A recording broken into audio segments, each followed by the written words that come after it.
ಕುಲಕಸುಬು ಈ ನೇಕಾರಿಕೆ. ಈ ನೇಕಾರಿಕೆಯಲ್ಲಿ ಏನಾದರೂ ಹೊಸದು ಮಾಡಬೇಕು ಅಂದ್ಬಿಟ್ಟು ನಾವು ಆಲೋಚನೆ ಮಾಡ್ತಾ ಇದು ಒಂದು ಸೀರೆಯನ್ನು, ರೇಷ್ಮೆ ಸೀರೆಯಲ್ಲಿ ಭಾಳ ಉತ್ತಮವಾಗಿ 6 ತಿಂಗಳು ಸತತವಾಗಿ 6 ತಿಂಗಳು ತೆಗೆದುಕೊಂಡು ಈ ಸೀರೆನ ಮಾಡಿದ್ವಿ. ಈ ಸೀರೆ ಏನಂದರೆ, ಈಗ ಹೆಣ್ಣು ಮಕ್ಕಳಿಗೆ ಅವರ ಆಸೆ ಸಮುದ್ರಷ್ಟು ದೊಡ್ಡದು. ಆ ಸಮುದ್ರನೇ ಅವ್ರಿಗೆ ಸೀರೆ ಹಾಕ್ಕೊಟ್ರೆ ಯಾವ ರೀತಿ ಚೆನ್ನಾಗಿರುತ್ತೆ ಅನ್ನೋ ದೃಷ್ಟಿ ಇಟ್ಕೊಂಡು ನಾನು ಆಲೋಚನೆ ಮಾಡಿ, ಸಮುದ್ರದ ಅಲೆ ಬರುತ್ತಲ್ವ, ಆ ಅಲೆ ಬರುತ್ತೆ ಮತ್ತು ಬೀಚಲ್ಲಿ ನಿಂತ್ಕೊಂಡು ಸಮುದ್ರ ನೋಡೋದಲ್ವ, ಬೀಚ್ ಕೂಡ ಪಲ್ಲು. ಆ ಪಲ್ಲು ಅಂತ ತೆಗೆದುಕೊಂಡು ನಾನು ಅಲೆನ ನೀರು ಅಕ್ವಾ ಕಲರ್ನ ತೆಗೆದುಕೊಂಡು ಆ ಸೀರೆನ ಮಾಡಿದ್ದೀನಿ.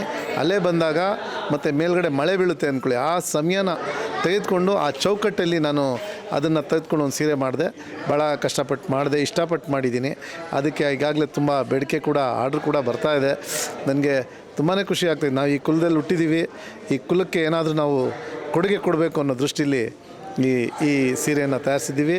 ಹಾಗೆ ಇದು ಲಿಮ್ಕಾ ಅವಾರ್ಡ್ಗೂ ಹೋಗ್ತಾಯಿದೆ, ಮತ್ತು ಇಂಡಿಯಾ ಬುಕ್ ಆಫ್ ರೆಕಾರ್ಡ್ಗೂ ಹೋಗ್ತಾಯಿದೆ. ಇದು ದೊಡ್ಡ ವಿಷಯ ಅಲ್ಲ, ನಮಗಿಂತ ತುಂಬ ದೊಡ್ಡ ಸ್ಕಿಲ್ ನಮ್ಮ ಕೈಮಗ್ಗದಲ್ಲಿ ಇದೆ. ಇದು ನಾನೇನೆಂದರೆ, ನನಗೆ ಅವಕಾಶ ಸಿಕ್ತು, ನಾನು ಈ ವಸ್ತನ್ನು ಮಾಡಿದೆ. ಇದಕ್ಕಿಂತ ದೊಡ್ಡ ಅವಕಾಶಗಳನ್ನ ಬೇರೆ ನೇಕಾರ ಕೊಟ್ಟರೆ ನನಗಿಂತ ಚೆನ್ನಾಗಿ ಮಾಡ್ಬೋದು ಕೂಡ. ಹಾಗಾಗಿ ಈ ಅವಾರ್ಡ್ ಏನು ಬಂದಿದೆ, ಈ ರಾಜ್ಯ ಪ್ರಶಸ್ತಿ, ಇದು ನಮ್ಮ ನೇಕಾರ ಕುಲಕ್ಕೆ ಅರ್ಪಿಸೋಕ್ಕೆ ನಾನು ತುಂಬ ಇಷ್ಟಪಡ್ತೀನಿ. ಧನ್ಯವಾದಗಳು.